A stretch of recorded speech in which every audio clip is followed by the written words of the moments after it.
Konsep perbandingan administrasi. Pada video kali ini kita akan membahas tentang pendekatan administrasi menurut para ahli. Yang mana pertama sebelum kita mulai kita akan mengetahui terlebih dahulu apa sih sebenarnya pengertian dari administrasi sendiri. Nah, definisi administrasi dikenal sebagai suatu proses, kegiatan, tata usaha maupun pemerintah. Administrasi publik juga merupakan segenap proses penyelenggaraan dalam setiap usaha kerjasama kelompok maupun individu dalam mencapai suatu tujuan. Administrasi sendiri merupakan bagian dari cabang ilmu administrasi, sehingga menggunakan semua teori, konsep, dan analisis yang berlaku dalam ilmu administrasi. Kemudian selanjutnya adalah pendekatan administrasi menurut para ahli. Yang pertama menurut Maurice Pierce itu mengemukakan setidaknya ada 3 pendekatan administrasi.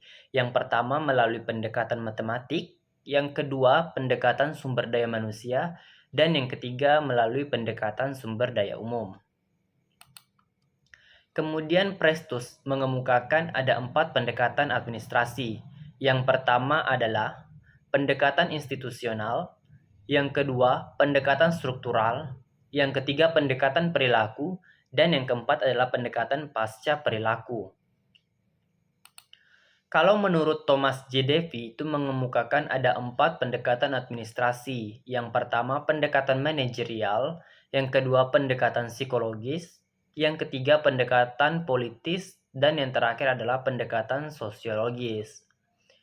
Sedangkan menurut Gordon, itu mengemukakan ada 4 pendekatan administrasi. Yang pertama pendekatan tradisional, yang kedua pendekatan perilaku, yang ketiga adalah pendekatan pembuat keputusan, dan yang terakhir pendekatan ekologis.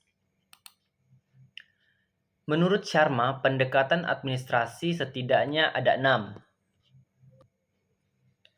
Yang pertama adalah pendekatan proses administrasi, yang kedua pendekatan empiris, yang ketiga pendekatan perilaku manusia, yang keempat pendekatan sistem sosial, yang kelima pendekatan matematika, dan yang terakhir adalah pendekatan pembuat keputusan.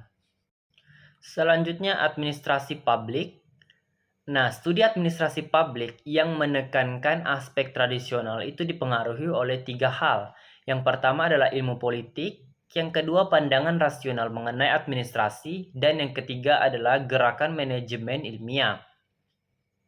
Menurut Kayden tahun 1982 setidaknya ada 7 bagian khusus dari administrasi publik.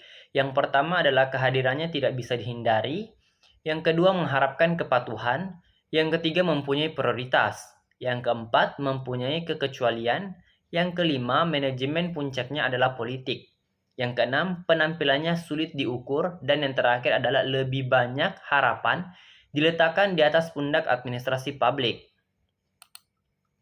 Kemudian apa sih peran dari administrasi publik? Nah, peran administrasi publik itu ada 4. Yang pertama sebagai stabilisator masyarakat, yang kedua sebagai kunci masyarakat modern, yang ketiga peranan dalam pembangunan nasional, dan yang terakhir adalah peranan dalam perubahan nasional.